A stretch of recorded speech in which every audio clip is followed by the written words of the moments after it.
We all set? Yep. All right. Welcome, everyone, to the Sacred Waters webinar here today with Sean Donahue and me, Murphy Robinson. We're really excited that you've joined us tonight for this little presentation we put together. Sean and I are going to be leading a community pilgrimage to Ireland this June, from June 3rd to 9th, and we'll share more details about that at the end of the call. But for now, we'll introduce each other and we'll get into the content of this class.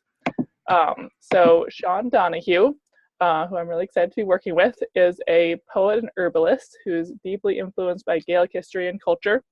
Sean went on an ancestral pilgrimage to Ireland last year, and his experiences there have inspired us to dive into this work together and put together another trip and really dig into this material. Sean is an ordained fairy priest in the Blackheart fairy tradition, and his insights into folklore are informed by his long study of magic, feminism, decolonization, and revolution. My favorite thing about hearing Sean's interpretation of folklore is how he just always brings this lens of collective liberation to these ancient stories. It's really inspiring for me. So I'm really glad that Sean's here with us today. Thank you. And Murphy Robinson is a wilderness guide, archer, and huntress who teaches wilderness skills and land connection in Vermont. She's also a teacher at Vermont Witch Camp, has been a priestess for nearly 2 decades. She's been influenced by Starhawk and the reclaiming tradition, was named a priestess in the gathering tradition, and also studies anti-racist Norse tradition paganisms. And her interest in exploring sacred waters in the Irish landscape was sparked when she spent 6 weeks at Standing Rock last winter supporting Indigenous Lakota resistance to the Dakota Access Pipeline, and became curious about the land where her own ancestors were long ago Indigenous. And I love the opportunity to work with someone else who weaves together politics and magic and connection with the land in ways that are deeply resonant with how I do. Thanks, Sean. So for all of you who've joined us on this call or who are listening to the recording later, Sean's going to start by offering us a grounding meditation, and then he's going to share some lore with us about sacred wells and Irish water magic. Then after that, I'm going to share some of my insights from supporting the Indigenous water protectors at Standing Rock last year, and why I believe that exploring our own ancestral traditions is an essential part of decolonization work. But you don't have to be Irish to join us. If those aren't your roots, you're welcome here as well. And at the end, after we share a little bit about the trip, since it's Easter Monday, or what is it? Yeah, it is Monday, Easter Monday. The week goes fast. Sean will also share some insights about the Easter Rebellion of 1916 in Ireland and its vision for collective liberation and justice. So Sean will start us off now with a meditation. I want to invite you all to get comfortable wherever you're sitting. Take a few deep, slow breaths.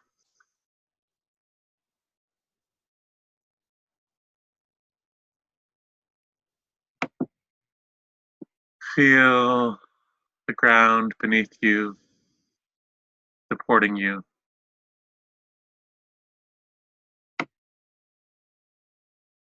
Feel the earth's gravity holding you. Her gravity is her love.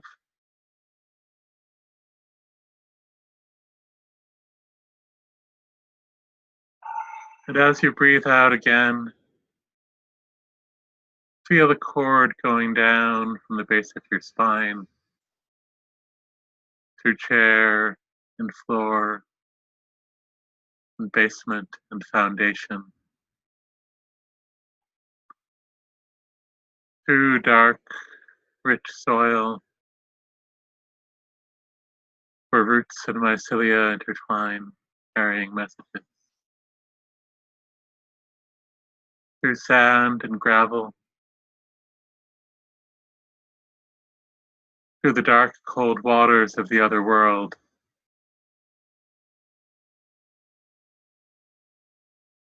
down through the bedrock, into the ocean of magma that warms the earth from below,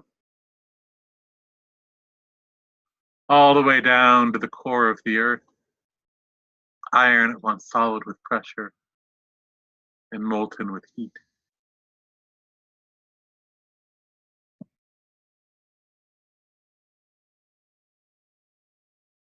And as you breathe in,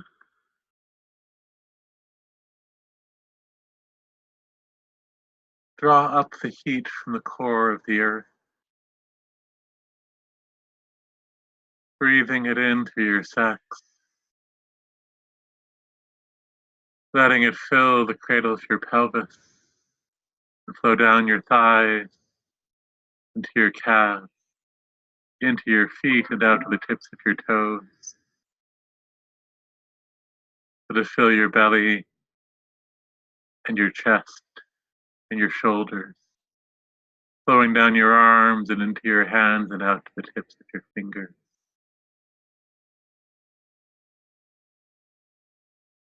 Flowing up your neck, filling your head. Breathing out, feeling that cord reach down to the core of the earth. Breathing in, feeling that cord and that heat rise up through you. And as you breathe out again, feel that cord and that fire go through the crown of your head, your ceiling and roof, into the April air, higher and higher as clouds grow thinner and air grows thinner. And the sky turns electric blue and fades into black beyond the moon, beyond the stars, beyond the rock and ice at the edge of the solar system, further and further until it anchors on a distant star. And as you breathe in the light of that star, let it pour down through the crown of your head, filling that cranium, flowing down your neck and into your shoulders, flowing down your arms and into your hands and out to the tips of your fingers, filling your chest and your belly, the cradle of your pelvis, flowing down your thighs, into your calves, into your feet, and down to the tips of your toes.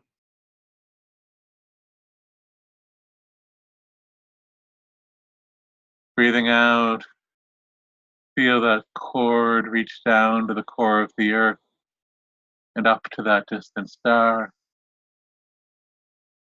Breathing in, feel heat of earth and light of star flow through you, reminding you who you are, child of earth and starry heaven. You were born of this earth and you will return to this earth, and you are older than this earth. The iron in your blood and the iron of the core of the earth were forged together in the first generation of stars.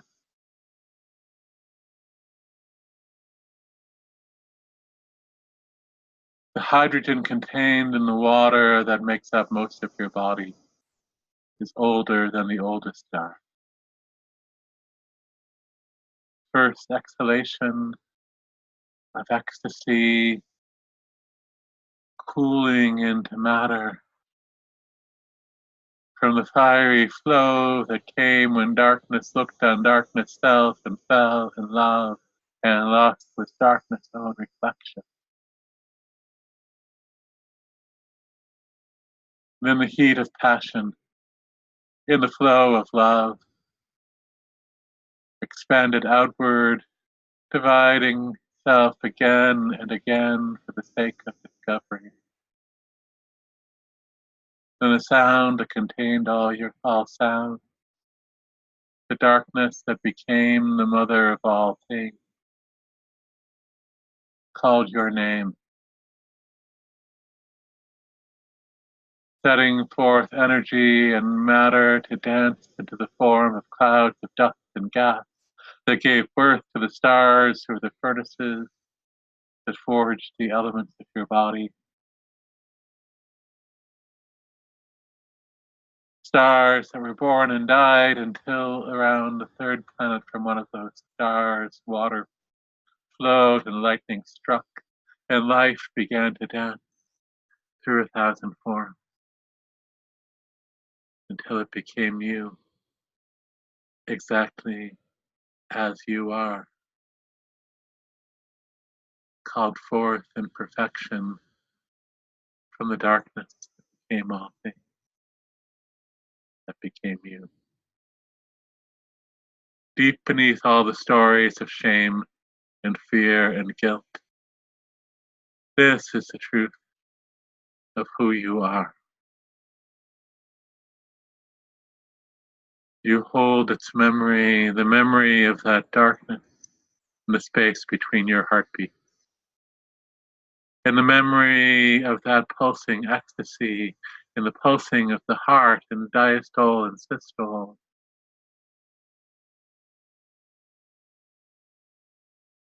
The rhythm your heart plays for you in every moment of your life, without your needing to think or to ask. Your heartbeat for you. Even when your soul was so tired that your body didn't think it could take another breath, speak another word, take another step, your heartbeat for you still, playing out the rhythms of your life. Thank your heart now. Let darkness, let dark waters of gratitude rise up from deep within your heart, filling it with gratitude to overflowing, that flows out into your blood to bless your body, that flows out with your breath to bless the air around you and the earth and water and fire beneath you.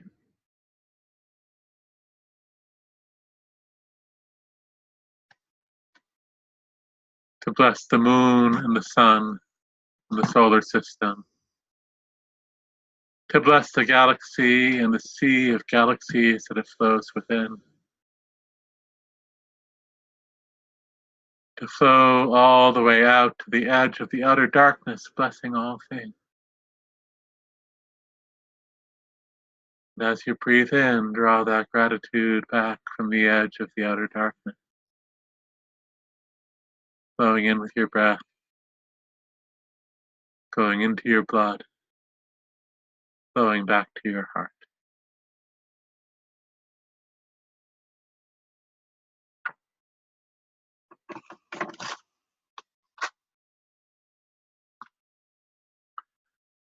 So when I was in Ireland last, I met a poet who had spent a decade walking across the country, visiting the sacred sites and the elders who tended them.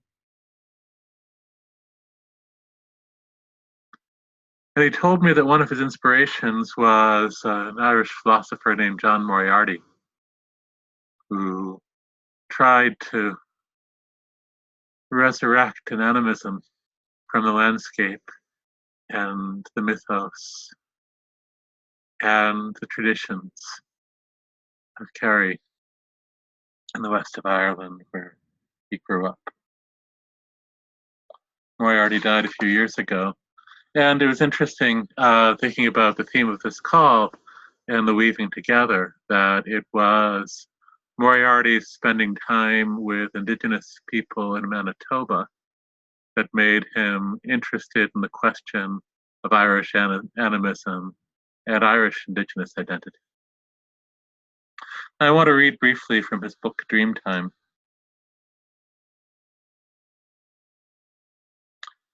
As is the case with all other rivers, our river has its source in Nectan's well, and that is why we learn to speak. To learn to speak is to say our river has its source in another world well. And anything we say about the hills and anything we say about the stars is a way of saying a hazel grows over the other world well our river has its source in. Our time of being so other than otherworld time. It isn't often in our time that a hazelnut falls into Nectan's well. When it does, it is carried downstream, it is passing from current to current, it is brought to your feet and you eat it. Then though in no other way altered, sight in you will be pure wonder. Then seeing ordinary things in the ordinary way you had always seen them, sight in you will be more visionary than vision. To know and continue to know that any well we dip our buckets into is Nectan's well, is why we are a people. We are a river people. Exile for us is to live in a house that isn't river mirrored. Our river isn't only a river, it is also the moon-white cow who will sometimes walk towards us, but not all the way towards us, on one or another of its banks. The river and the cow we call by the same name, Boan. Boan the moon-white cow. Boan the gleaming river. In dreams I know it as a cow. Awake I know it as a river. And there is a third aspect of Boan as well, which is the great river in the sky, the Milky Way. The Boan River, which the English would call the Boyne, is the river on earth that mirrors the stars in the sky, that mirrors the river of stars, the Milky Way,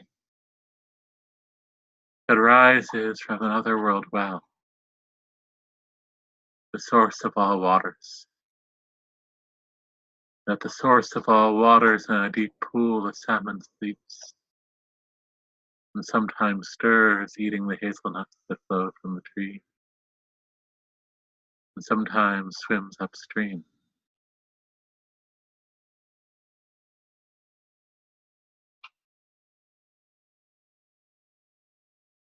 Before the British clear-cut the forests of Ireland in the 16th and 17th centuries to deprive the Irish people of a place to hide, to desecrate what was sacred, and to harvest the wood that would build slave ships and naval ships for invasion and colonization and kidnapping and enslavement in other places. Ireland was covered by a vast oak and hazel forest that was fed by the bodies of salmon, just as the rainforest where I live here is fed by the bodies of salmon.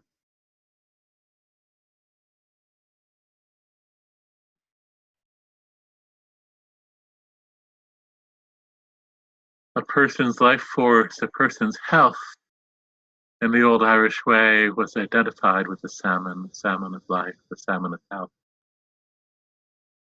Swam through you, through your body, through your life, until it completed its journey. In Ireland, it's Atlantic salmon, not Pacific salmon, so for some, the end of the journey is to arrive back on land, to become food for eagles. For others, it's to die in the water, swimming back to the sea after spawning. For a few, it's to make it back to the great ocean.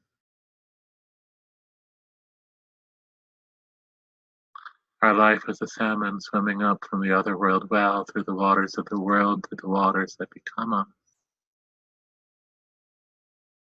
And our health and the health of the land are deeply, intimately interwoven.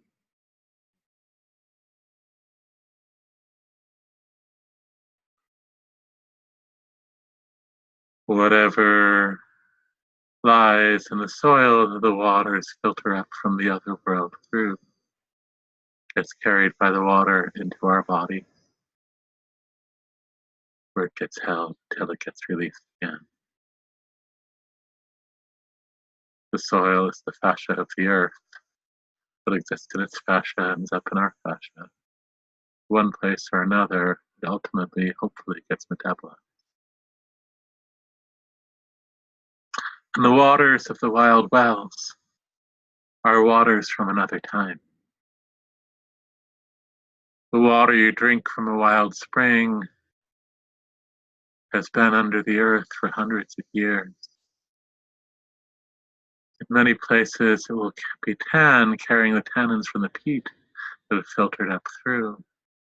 That peat that is the fossil remnant of ancient forests and ancient fields, still carrying their scent, still carrying bits of their medicine.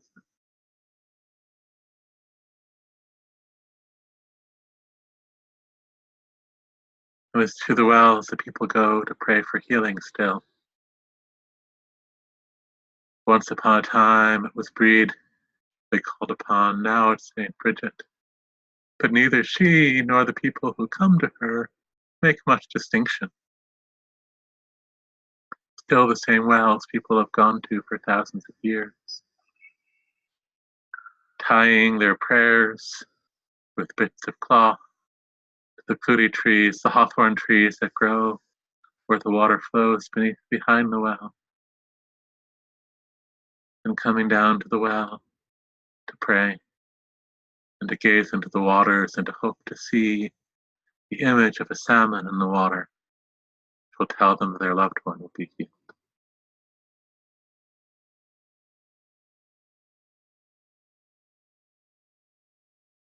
Waters are everything. Waters are life. It was not surprising to me that, well, it was not surprising to me after I had spent a little time around sacred wells to find that among most of the Irish I spoke with, the struggle at Standing Rock was one of the few things in North America that they followed the news of besides Trump. It was because they could understand and identify with that struggle to reclaim and protect ancestral waters. Many of the oldest traditions that I heard, traditions around the waters.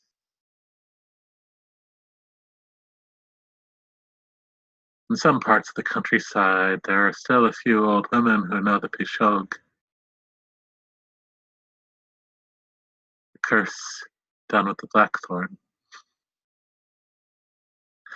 I was walking with a group of people with an old fella from Tipperary who had spent a lot of time listening to people, gathering stories. And we came to the blackthorn. And he turned to me and he said, "You know about the Pishog, do you?" I said, "Yeah, yeah. I know what Pishog means." He said, "Well, I'm not going to tell you about the Pishog." Okay. I'm not going to tell you how the Pishog is made, but it's made with the blackthorn and with an egg. Okay. I'm not going to tell you anything more about it, but it's only the oldest woman of the family, the matriarch, who can make the Pishog. And you go out around many of the old wells on the old farms, and you'll find a blackthorn planted in each direction, and that's the Pishog to protect the well. Keep going back to the wild waters. The waters that have the capacity to make things whole again. Biddy Early, the great healer of East Clare, Fecal, Forest of the Deer.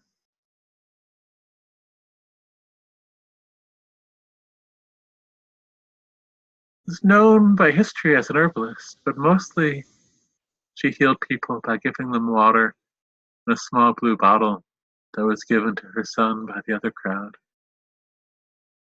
Danashi.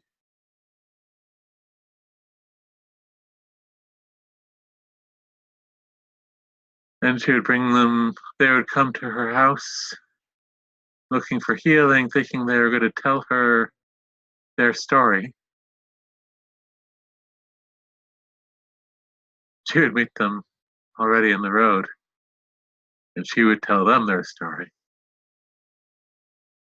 Tell them what the person who had fallen ill or the person who was in trouble had done to upset the balance,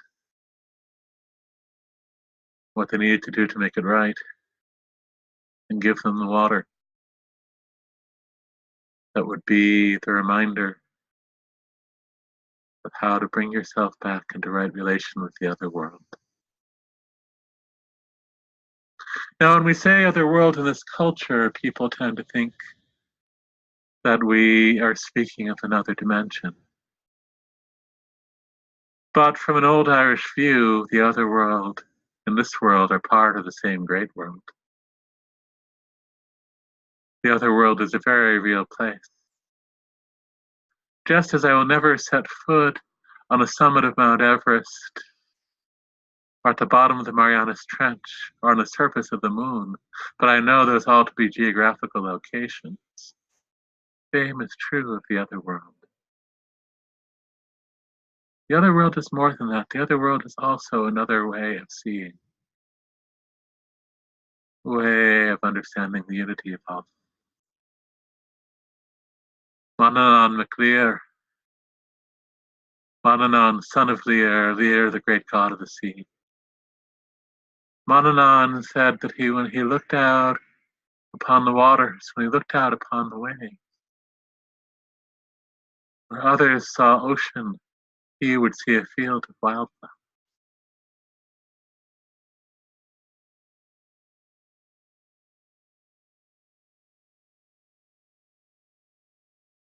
Just as the Japanese poet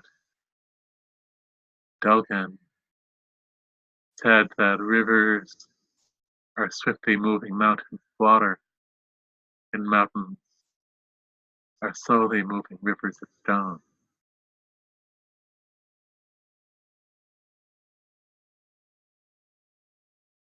The culture we have grown up in, or at least that most of us have grown up in, has insisted on one fixed reality that really is a single metaphor attempting to colonize the world.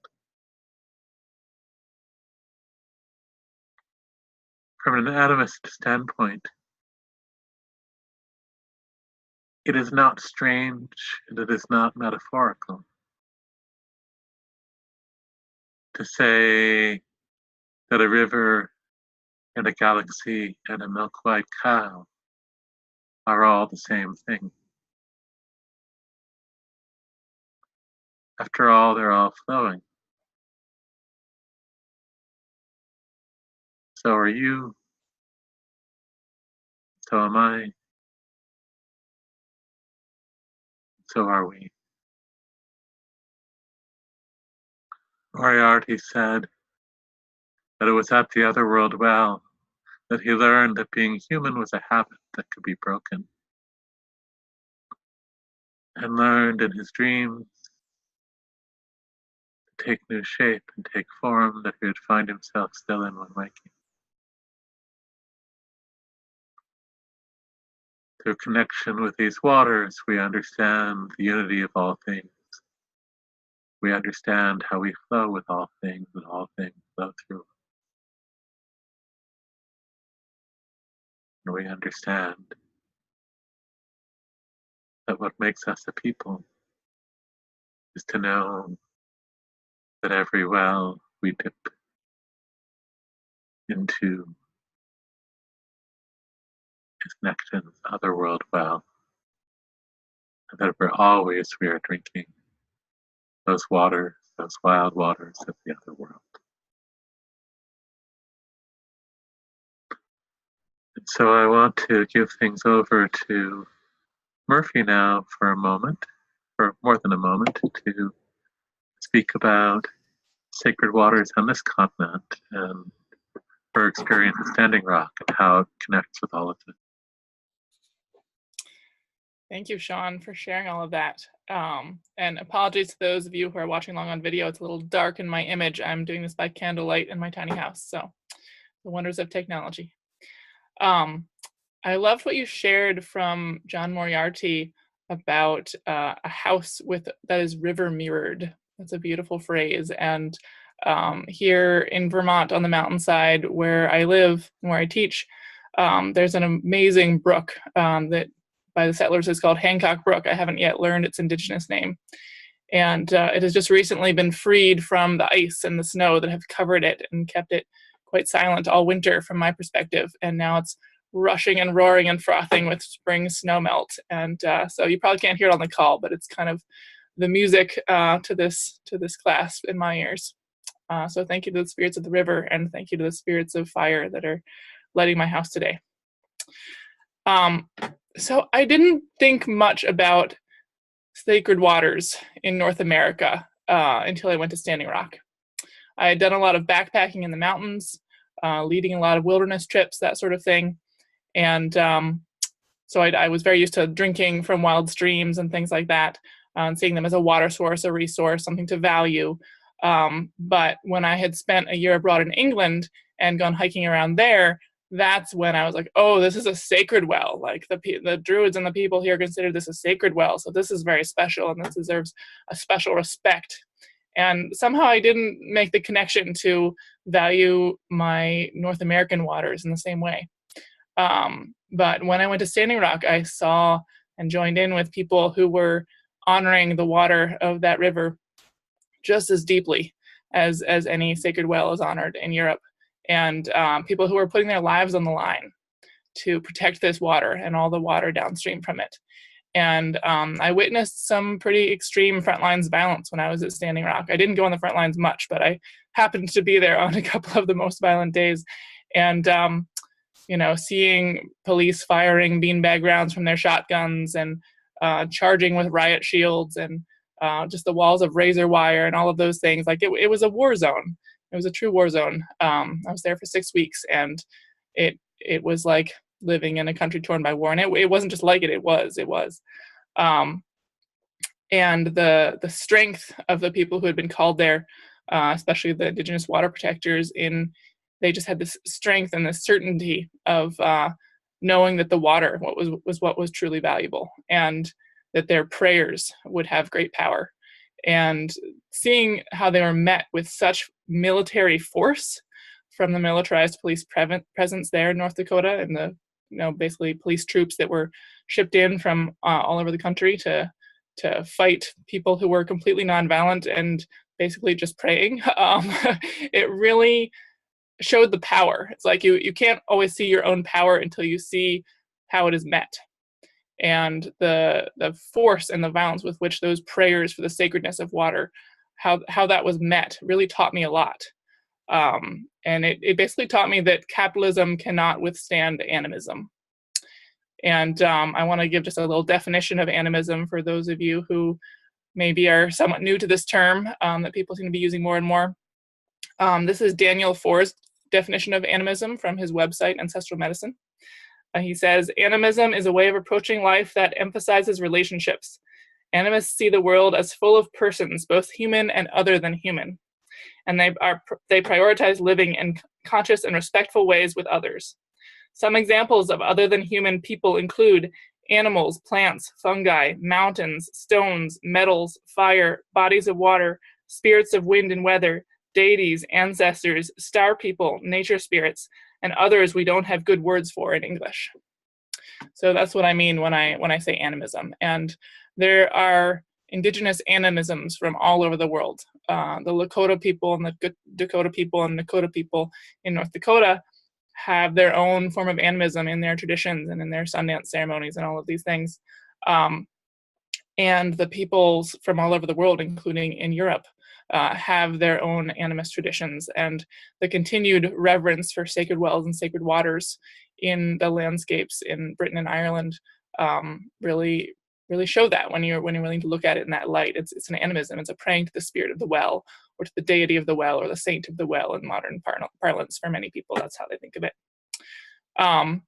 And so this idea that bodies of water have a spirit, a guardian spirit, a powerful being that is them and that is the animate force within them, is very widespread in pre-literate cultures. And I was really inspired to hear about how this has been honored recently in the legal system in New Zealand. So last March, about a year ago in New Zealand, the Wanganui River was granted legal personhood. So that river in New Zealand, which is one of the 3 largest rivers in New Zealand, is now considered a person. And there are a couple of representatives legally assigned to represent the rights and interests of that person, the Wanganui River. And this was a state of affairs that was fought for 140 years by the Maori people in New Zealand. And here's a statement from Gerard Abert, who is a Wanganui negotiator who helped bring this to pass last March. He says, "The reason we have taken this approach is because we consider that river an ancestor and always have. We have fought to find an approximation in law so that others can understand that from our perspective, treating the river as a living entity is the correct way to approach it and as an indivisible whole, instead of the traditional model for the last 100 years of treating it from a perspective of ownership and management." So New Zealand became part of the British Empire in 1840. It was first found by European people in 1642. To compare, Jamestown, the British settlement in North America, was settled in 1607. So America was colonized a little bit earlier than New Zealand, and the Maori have been able to kick off some of those shackles and to bring forth their own right to an indigenous worldview, and their right to have that indigenous worldview represented in the legal system there. And this just really makes me think that what would our lives be like? What would our politics be like? What would our experience of passing through the landscape be like here in North America, where I live, if we really thought of each river, each stream as a person, if we thought of each mountain as a person, we thought of each boulder as a person? How would we change the way we moved through the landscape? Because that was really that sense of indivisible wholeness and personhood was how the water protectors at Standing Rock were approaching the Cannonball River, and how they were asking for it to be seen, and how they were honoring those waters. And I think if we think on that perspective, we can really imagine new ways of being in the world. Because if a river is a person, it can give consent. So how would we know whether a river was giving consent or not giving consent to something? Well, we would have to listen. And listening to rivers is a skill that we would have to relearn. And I heard some wonderful stories about this recently from Marcus Matawero Lloyd, who was featured on the Rune Soup podcast this past March 14th in 2018. And he was a part of this Wanganui tribe that achieved this legal victory of getting personhood for the Wanganui River. And he tells the story on that podcast of his pilgrimage. He walked, I think, 1,000 miles or something like that, beside this river, and just walked each part of it and just talked to the people he met. And he carried this quartz crystal stone around his neck the whole way. And he just had amazing experiences of communicating with the spirits of the river. And because he's connected to his indigenous traditions, he knows how to think about these spirits and what categories they're in and which ones are guardians and how you treat them. And he talks about getting down on one knee and addressing the protective spirits of the river, which were sometimes hostile and suspicious to him, and asking for fair passage and all of these things. It's really amazing. This is like someone who knows how to talk to a river and knows how to ask consent and ask for a right to pass through the domain of the river spirit. And I think that's a skill that we can all relearn. I don't think you have to be a Maori tribesman to have this skill. I think that we all have it within us. It's part of our wiring as humans. And when I reflect on my own experiences in this way, I can think of two really strong experiences where I've listened to a waterway. One, I was working on the California Backcountry Trail Crew in Kings Canyon National Park back in, 2008, I think. And we were doing a 2-week project in Tehipite Valley. Now, Tehipite Valley is one of the farthest places, if not the farthest place, from a paved road in California. It's a part of the national park. There's trails going right through it, but it's just really far away from everything. Several days in, we had to hike 2 or 3 days to get there. We were resupplied by meal train halfway through our project there. We had way too little calories. We were not given enough food. This is, working for the government for you. So we were like probably working 5,000 calories a day out of our bodies and consuming 2,000 or something like that. So we were working really hard, but we did get one weekend in there, and we wanted to explore. And so me and my 2 friends, we went off and set down the trail. And the Tehipite Valley was an old wintering place for the indigenous peoples of that land. They would come to this valley because it was kind of protected and has the Kings River flowing right through it. And it was a wintering ground, and it's also known for its snakes. So when we were about to leave for that spike, the rangers all told us, like, oh, look out for the snakes if you're going to Tehipite Valley. And I thought they were teasing us because it couldn't possibly be as bad as they were describing. But man, there were a lot of snakes. You would see probably 10 a day, half of them rattlesnakes. And the rattlesnakes didn't rattle. They just waited for you to almost step on them and freak yourself out. So there were a lot of rattlesnakes, which to me is a guardian species. They're really warning to be careful when you go into an area. And the other thing there was a lot of was poison oak. We fought our way through a whole mile of poison oak forest, clearing it out from the sides of a trail on this really, really steep switchback section that was called, literally on the map, it was called the Son of a Bitch. So we went down the Son of a Bitch, and we cleared all of that poison oak. Some people went ahead in Tyvek suits to clear the beginning of it. And poison oak and poison ivy are also considered these guardian species that kind of protect a sacred place and keep those away who would come in and meddle with things. And then on this weekend where my friends and I were going on a hike, we were like, oh, we want to go see the waterfall, because there was a waterfall marked on the map, and I don't remember the name of it. But we hiked up to this waterfall, and it was just raging with snow melt. This was right when the high peaks in the Sierras were just melting out, and there was a lot of water in the whole system. And I've been to waterfalls before, and I've been to waterfalls that were very forceful before, but there was something about this waterfall that was just hostile. This waterfall was not giving consent for us to be there.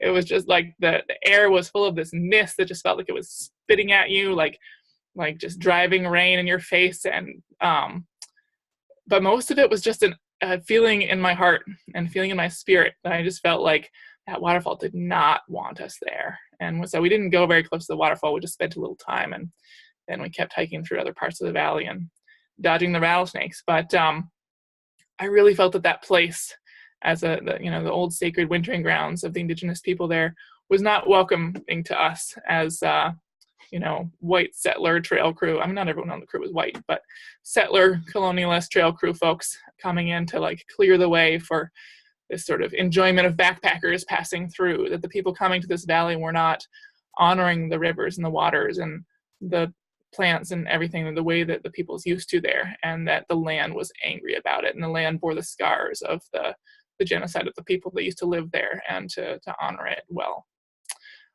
So that's one situation where I've heard the spirit of the water speak.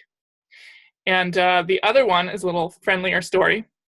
So about a year ago today, I first set foot on the land that is now my home. And it was a 19-acre parcel for sale on the side of the mountain. And I came here to look at it, and I felt just a deep call to this land and to its spirits. And purchasing land was something that I thought was always going to be out of my ability financially. I just, as a wilderness guide, I don't make a lot of money, and no mortgage banker is going to really like the way my job history looks, even though I'm very consistently employed and have never missed a rent payment. It just doesn't look stable to the outside eye. And so I came to this land, and I felt really, really called to buy this land and to move here and to teach here and to steward this land in a way that was more whole than a lot of people are thinking about their land ownership. I don't want to think of this land as land that I own, as land that I'm taking care of and stewarding until the current system can be transformed into something else. And I was very hesitant to go into debt to buy this land. and didn't even know how it would happen. But suddenly, like very quickly, the resources started manifesting all around me. It felt like a process that was happening to me, not something that I had set in motion. And 5 different friends and supporters offered me personal loans that added up to enough to purchase this land.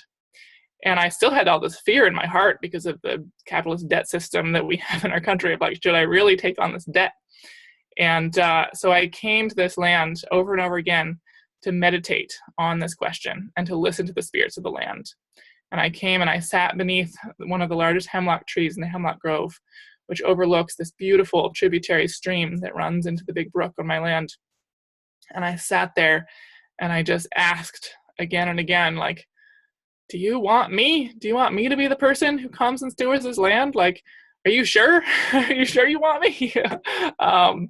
And again, the land said yes. The land said, yes, come. What are you waiting for? Stop holding back. You need to come to this land. And it's going well so far. It's been about 10 months since I signed the deed. But I feel very embraced by this homeland, and I feel just a deep potential for deepening relationship as I continue to live here and continue to develop and relearn and remember the ways of honoring the land and the water here that might have been practiced by the people that lived here before my ancestors had sailed to this continent. And so I've been trying to reimagine, basically I think that our waters have always been sacred, and that our job is to remember and rekindle that relationship and that ability to communicate with the spirits of the water. And so I've been trying to figure out the ways to do this, feel my way into the new way of being. And I think that making offerings and prayers and singing songs to the water, I've often felt drawn to sing around water. And I've often been drawn to come to water when my heart is heavy, and to let the water wash some of that sadness away. I think there's also a magic to drinking wild water. Now, you might want to purify the water that you're drinking if you don't know the source and don't know it's pure. There are lots of good ways to purify your water, like a little backpacker's filter or some chlorine drops or something like that. But drinking water that is from a stream, not from a heavily processed chlorine-soaked, city water plant, I think can connect us to some of the wild wisdom in that water. And bathing in wild water, I think especially bathing naked in wild water, is an amazing way to connect. There's a spot on my land that's very private and beautiful with this big bathtub-shaped pool that you can sink into on a hot summer day. And throughout about maybe 6 months of the year, maybe 5, it's kind of cold in Vermont. But that's my sole bathing. I just jump in the stream. I don't use any soap because that's bad for the water, but just jump in there and scrub off with water and friction once a day and immerse myself in the wisdom of that water. And that's just made me feel like a part of this place in a way that I hadn't before. And also fishing wild water, getting your food from the wild waters, like the fish, the salmon of Ireland that Sean talked about, that would bring us health. Definitely eating a fish that's just straight out of the stream and just chopped into a few pieces, boiled over a little stove or fire. It's something deeply connected about it. Something that you're just intaking this sacrament of wisdom into your body in a really amazing way. And then just listening to the water. And you can listen to water whether or not you have access to a beautiful wild mountain stream or a sacred well in Ireland. You can pour water from your tap into a glass, and you can sit with that glass and look at your reflection in the water and listen to what it has to say and just hold it near your heart until you get a message from it. And I think that's part of the way that we learn to sense the water's communication and learn to honor the water's personhood by being able to tell when it gives consent and when it doesn't, and to bring our questions to it and bring our heavy hearts to it and to let it do some healing work on us as well. So I think the other thing we can do for the water is that we can kind of be the water's voice. Like those of us who are willing to put in this work to build relationship and to make offerings and to listen to the water. It's really great if we can come out as people who listen to the water. If we can come out as people who relate to the water as a person, to the river as a person, because it's a perspective that is not represented in our culture enough, and it's either seen as really loony or only something that a very sacred Native American shaman would do or something like that.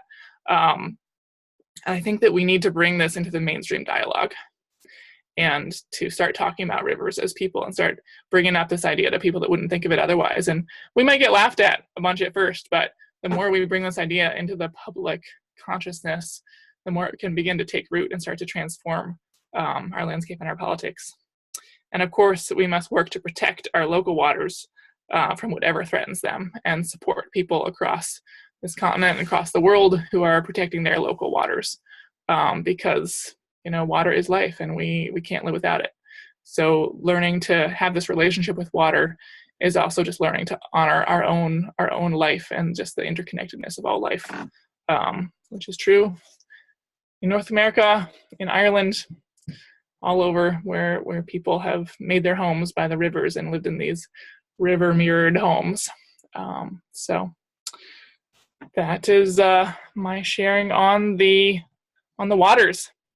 And now Sean is also going to share about the Easter Rebellion of 1916, and we're going to get to that soon.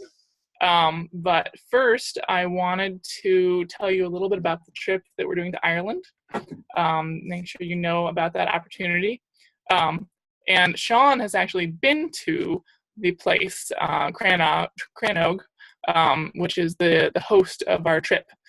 And I wanted him to be able to share a little bit with you about what that place and what that region is like and what you can expect in terms of a natural landscape if you visit there. So Crannog is right in the south of County Galway, where County Galway meets County Clare and comes up against the edge of the Burren, the vast area that was once the bottom of an ocean. Which, if you go just a little beyond where we are into the Burren, it's a very strange place in some ways, because when the forest there was clear cut, the soil all flowed back into the ocean. But the seeds left by the last ice age sprouted. So there are all these Arctic plants growing on bare stone across the Burren. Although there's also the less romantic truth of the Burren, which is that the forest is actually trying to come back there. The hazel trees and the willows, who are the early succession species, are trying to come back. But because the government and business believe that tourists want to see the beautiful bare stone landscapes, they spray herbicides on the stone to prevent the forest from returning. And yet, there will be a time when either we run out of petroleum or someone decides to stop spraying those herbicides. And the fact that that forest that was gone hundreds of years ago is still ready to come back then gives me a great deal of hope. I speak of that also because this points a bit to the specialness of Crannog, where we'll be. So Crannog is an Irish name. It literally means young tree, but it's also the name for the houses that early Irish people lived in, often built right on water. And it is at the edge of one of the last portions of the Great Oak Forest that once covered all of the west of Ireland. And while there are not many or perhaps any truly ancient trees there, that land has continuously been forest. And being in that very old oak forest is tremendously powerful. And this land has been caretaken by people who are deeply in love with it for decades.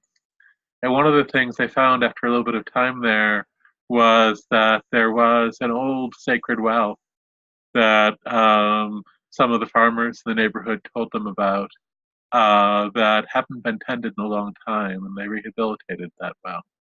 And the waters from that well feed the land and carry tremendous, tremendous power from my experience. And so we will be in this landscape that resembles an old Irish landscape that doesn't exist in many places anymore, and have the opportunity to learn really deeply. And I found that the land there really holds people deeply and really welcomes the deep, careful attention and intention that we bring. Um, all along the edge of that oak forest are hawthorns and blackthorns we'll have a chance to spend some time with. And then at the edge of the forest is a vast heather meadow that's on protected land, um, where we can feel another part of the wild landscape of Ireland. And from that heather meadow, you can look out over the hill to the ruins of the landlord's house, the wealthy landlord who controlled most of the region, lived in a great stone house until one day he pushed people too far, and they came and hanged the landlord and took all of the stones of the house back to their own houses. So you can just see a little bit of the foundation there. And that reminder of the continuous resistance. So Ireland had its first invasion from the British in 1100 when the Pope authorized the Norman Earl Strongbow to launch an invasion of Ireland in order to wipe out sexual barbarism in a place where the Christian churches had women who were clergy and had married clergy and performed same-sex marriages routinely. And then a few hundred years later, when Britain had enough money from the debt that the Spanish paid with stolen gold from the Americas, they then had the force to really try to occupy Ireland in earnest. But the west of Ireland was never fully under occupation. The culture was never fully wiped out there. And you can feel that in the land there as well. The people have continuously been speaking to this land and connecting with this land for thousands of years. And I was also struck one of the things that I was most moved by when I first left the airport, and I didn't expect to be as moved as I was seeing all of the bilingual signs, that all of the road signs are in both English and Irish. And the Irish language was outlawed until the 1920s. And so there's something about seeing that language written on the official signs that is incredibly moving and incredibly powerful, and helped me understand a little bit more the connection between Irish liberation struggles and North American indigenous liberation struggles. That the outlawing of the language and the forcing of children to go to boarding schools where the language would be beaten out of them was something the British first imposed in Ireland and then brought the same model to Canada, and the US followed suit. And so I had always found it beautiful when I heard Indigenous North American friends speaking about recovering their language and the way that it helped bring back a worldview that the colonizers had tried to wipe out. But I didn't understand until I was on that land and feeling that language, the way that was true in my own history as well. Just a few generations back, my great-grandmother died having refused to speak a word of English throughout her adult life, while living in exile in Massachusetts. So we will be in the region that has held on to its identity for the longest time, in a remnant of a landscape that has almost vanished, listening deeply to the land. Beautiful. Thank you, Sean. Thank you so much for that. So for anyone who's curious about the details of this trip, I'll just cover this quickly and then we'll get on to the Easter Rebellion and have some time for questions and answers at the end. So Sean and I are bringing a group to Cranog June 3rd to 9th this year, 2018. We're going to stay at Cranog, which is an eco farm with yurts and cabins and all kinds of great places to stay. And all meals will be included. Vegetarian curriculum that week, which will include an action time, visiting special sites, exploring the wisdom of the deer, since the native Irish deer are originally from that area, the wisdom of the land and the ancestors of that place and what we can learn from them. We will be practicing sacred archery as a tool of insight and inspiration. We'll bring arrows from Vermont, and we're going to do that there. And we'll share a lot, but we'll also make sure that you have unstructured time to spend exploring the landscape and connecting with each other and just like letting the sacredness of this pilgrimage, this shared pilgrimage, unfold together. So the cost for this trip is $1,750. But if you're looking at this teleclass, either live or as on the recording, you can get $100 off if you sign up by Sunday night, April 8th, so next Sunday night. And just send in your deposit on the website, and we'll send you a bill modified with $100 off for the rest. So let us know if you're interested, so you can be sure to get a spot. We do have a bunch of people already signed up, but we'd love to make those spaces available to anyone else interested. And register on my website, which is mountainsongexpeditions.com. And there's a tab at the top that says Ireland. Just click on that to find all the info. So now it's time for Sean to tell us more about the Easter Rebellion of 1916.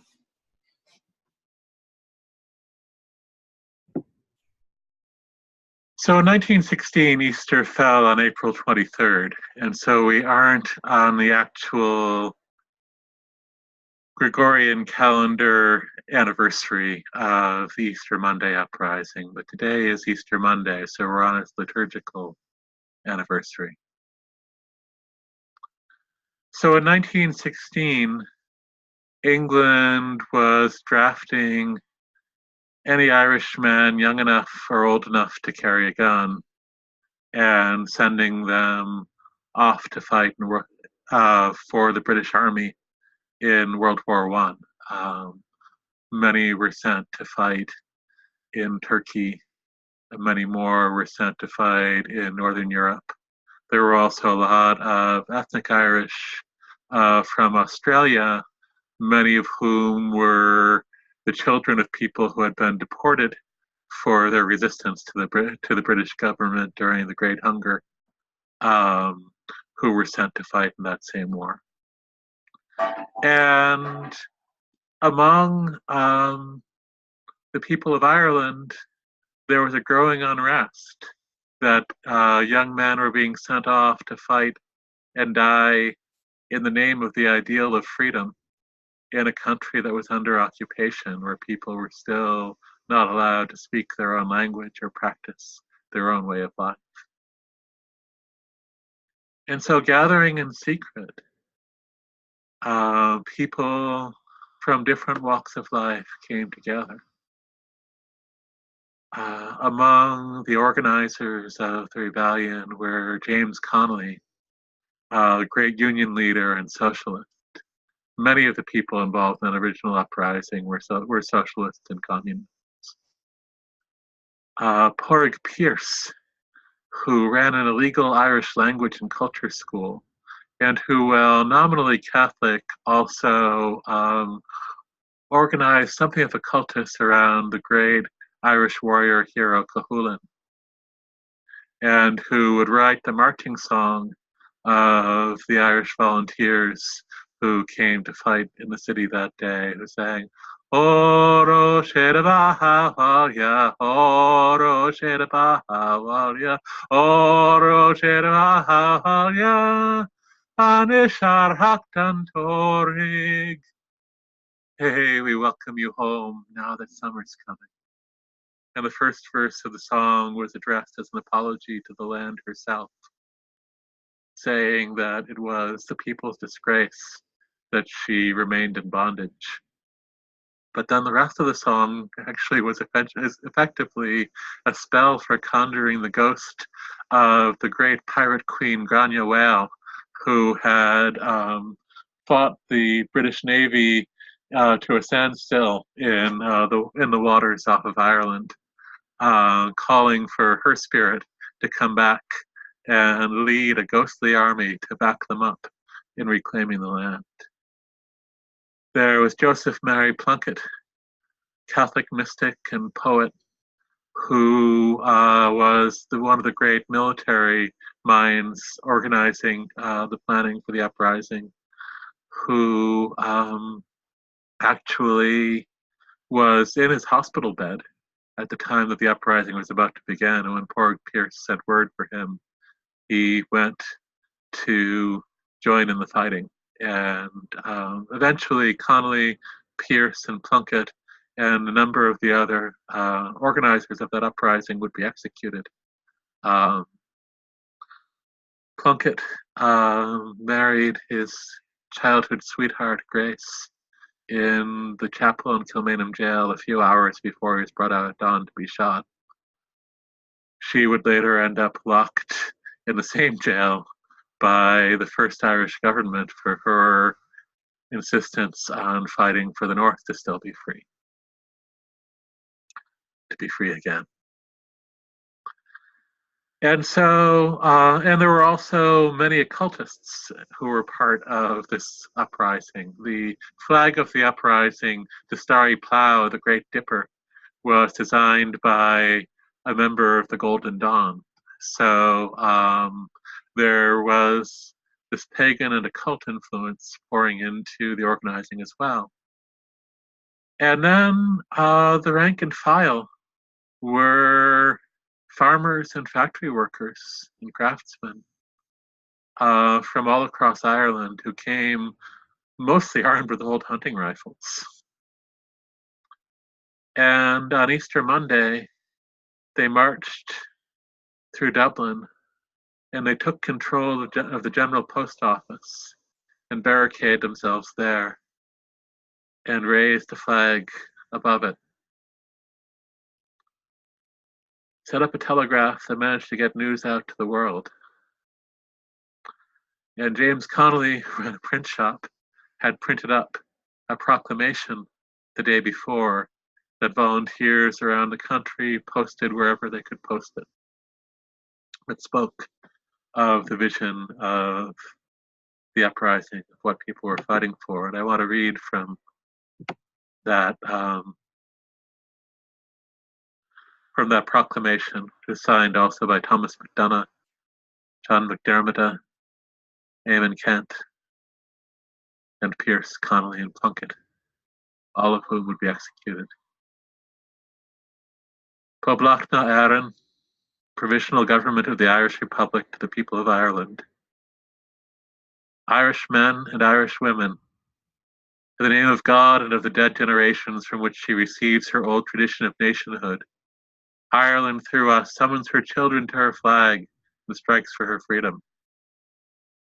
Having organized and trained her manhood through her secret revolutionary organization, the Irish Republican Brotherhood, and through her open military organization, the Irish Volunteers and the Irish Citizen Army, having patiently perfected her discipline, having resolutely waited for the right moment to reveal itself, she now seizes that moment, and supported by her exiled children in America and by gallant allies in Europe, but relying in the first on her own strength, she strikes in full confidence of victory. We declare the right of the people of Ireland to the ownership of Ireland and to the unfettered control of Irish destinies, to be sovereign and indefeasible. The long usurpation of that rule by a foreign people and government has not extinguished the right, nor can it ever be extinguished except by the destruction of the Irish people. In every generation, the Irish people have asserted their right to national freedom and sovereignty. 6 times during the past 300 years, they have asserted it in arms.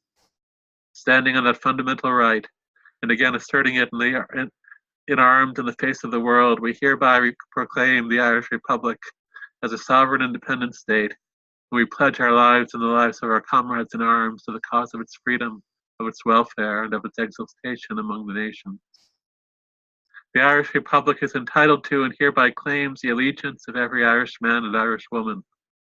The Republic guarantees religious and civil liberty, equal rights and equal opportunities to all its citizens, and declares its resolve to pursue the happiness and prosperity of the whole nation and all of its parts, cherishing all the children of the nation equally, and oblivious to the differences carefully fostered by an alien government, which have divided a minority from the majority in the past.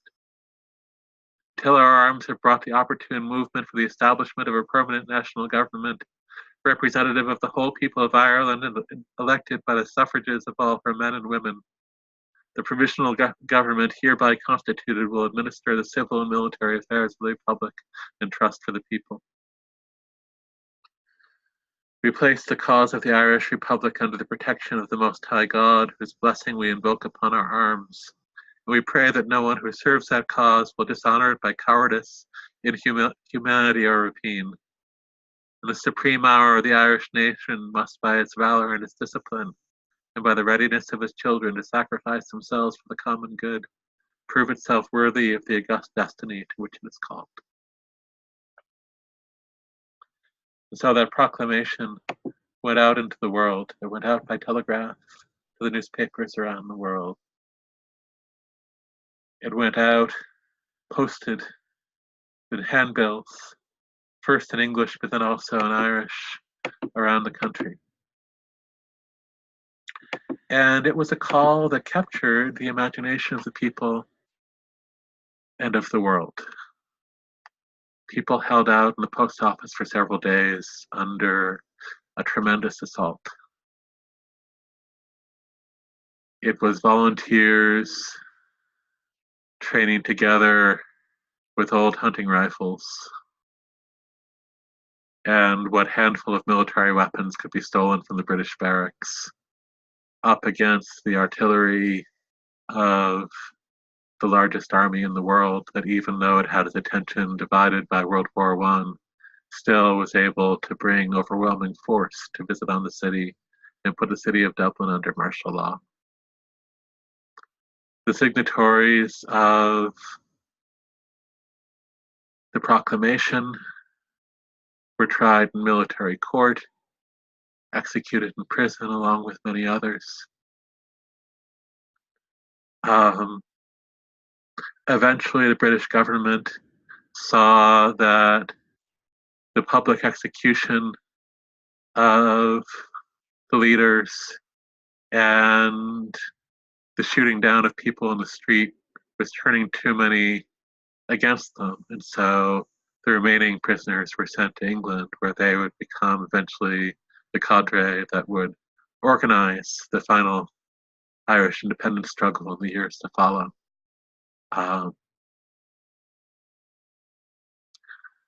But 1916 marks the point when Irish people, under a vision of collective liberation, a vision of collective socialist liberation at that, rose up and proclaimed themselves independent and free.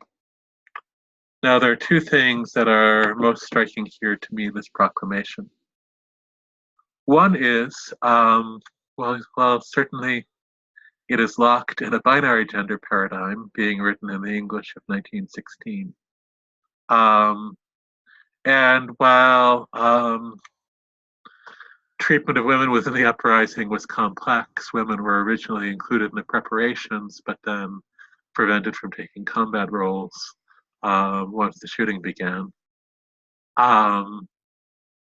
The recognition of the role of women in the formation of an Irish Republic, and particularly the guarantee of the right to vote to women before most liberal democracies had established that right, it really stands out for its time. The second part is the proclamation, the third paragraph of the proclamation. We declare the right of the people of Ireland to the ownership of Ireland and to the unfettered control of Irish destiny to be sovereign and indefeasible.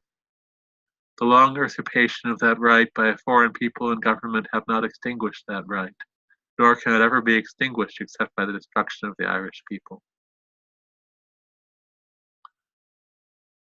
And so in that is the unfinished promise of 1916. And many have focused, and rightly so, on the aspect of that unfinished promise that ended up being the subject of Ireland's Civil War, um, when those who wanted full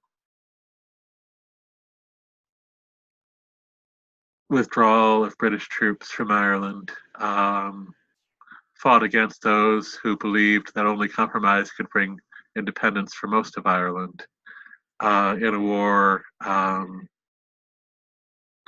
that claimed the lives of many, and which ended really with maintenance of the partition of Ireland, where 6 counties of the north remain British territory.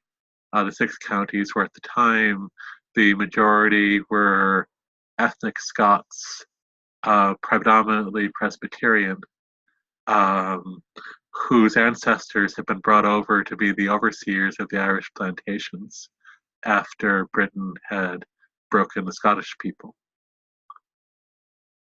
Um, that the demographics are shifting now in the north to be more on par, and eventually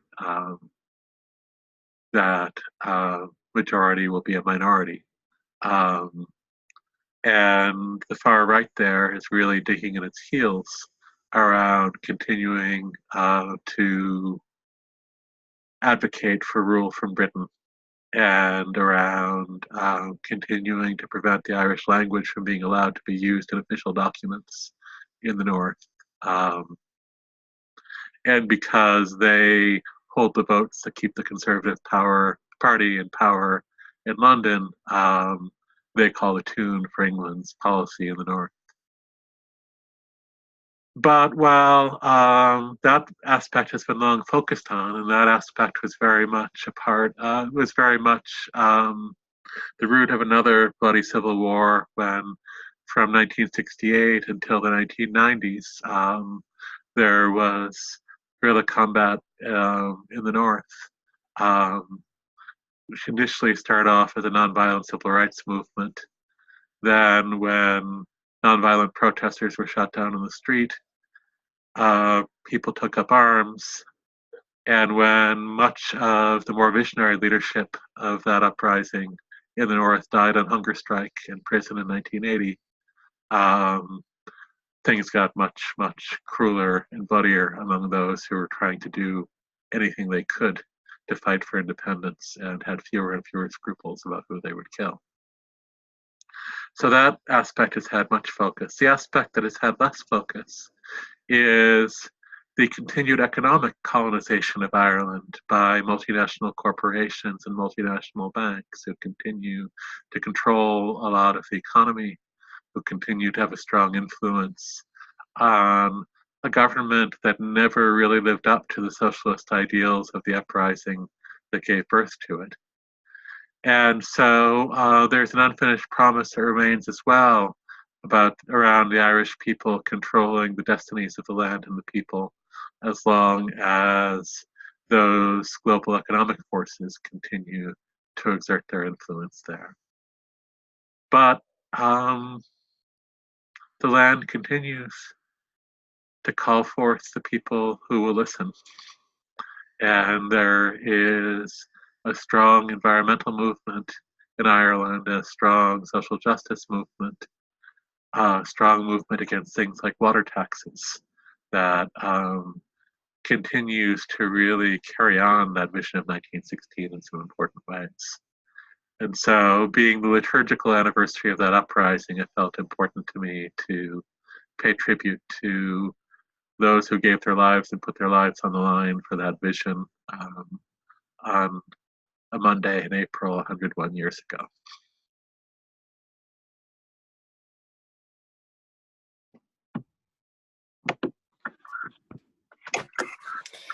Thank you, Sean, for sharing about that. That is a really amazing piece of history.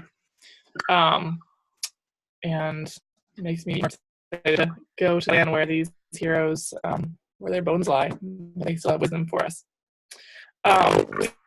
So have a little time to open it up for questions and answers if anyone has anything that we've covered here. So Sean, if you want to give people instructions on how to raise their hand or unmute themselves, like that'd be great.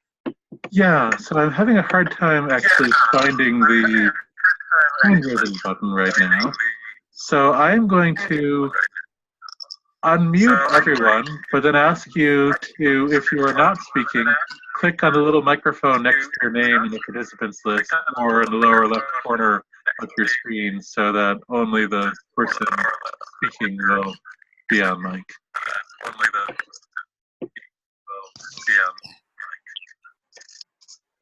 And if you are joining us by phone, *6 is the command to mute or unmute yourself if you want to adjust that.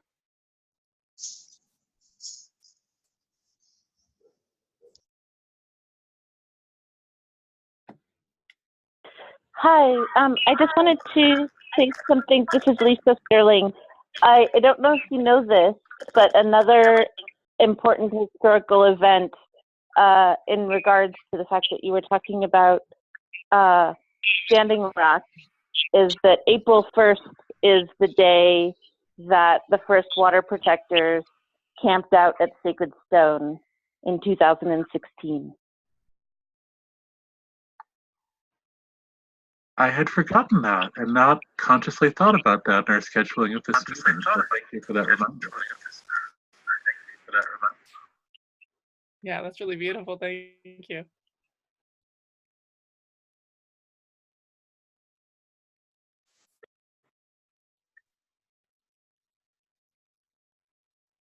Is there anyone else who would like to share a question or an experience or an insight?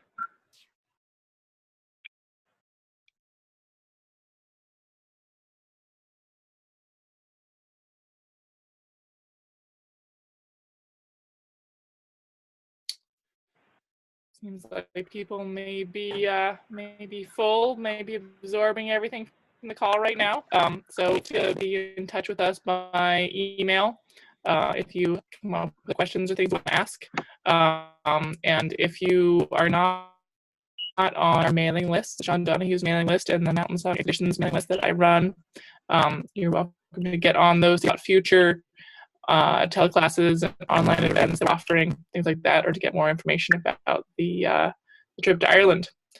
So if you're on Zoom and you want to just type your email into the chat or like that, we'll throw you on there, or just reply to the email that guided you to this webinar. So we hope that some of you will be able to join us on our trip to Ireland, and hopefully we'll have some good stories to share with the rest of you, and sending spring blessings to all on this anniversary of Revolution. Thanks for joining us. Thank you all. Have a beautiful night. Salam. Thank you.